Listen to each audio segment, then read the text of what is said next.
Glycemic index మరియు glycemic load అంటే అర్థం తెలుసా? మీరు తినే ఆహారం షుగర్ని ఎంత వేగంగా పెంచుతుందో తెలుసా? దానికి సమాధానమే glycemic index and glycemic load. Glycemic index అంటే ఏదైనా ఆహారం తిన్నాక రక్తంలో షుగర్ను ఎంత వేగంగా పెంచుతుందో చూపించే సంఖ్య. జీఐ ఎక్కువైతే షుగర్ స్పైక్ ఎక్కువవుతుంది. అయితే గ్లైసెమిక్ లోడ్ ఇది ఇంకా ముఖ్యం, ఎందుకంటే జీఎల్ అనేది ఆహారం జీఐతో పాటు మీరు ఎంత మోతాదులో తిన్నారో కూడా లెక్కలోకి తీసుకుంటుంది. ఉదాహరణకు, పుచ్చకాయకు జీఐ ఎక్కువగా ఉంటుంది, కానీ ఒక ముక్క తింటే జీఎల్ తక్కువే ఉంటుంది.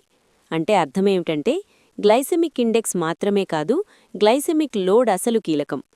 డయాబెటీస్ ఉన్నవాళ్లు, వెయిట్ తగ్గాలనుకునేవాళ్లు లో జీఎల్ ఫుడ్స్ ఎంచుకోవాలి.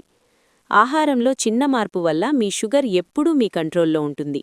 ఇలాంటి మరెన్నో ఆసక్తికరమైన సమాచారం కోసం మా ఛానల్ను సబ్స్క్రైబ్ చేసుకోండి.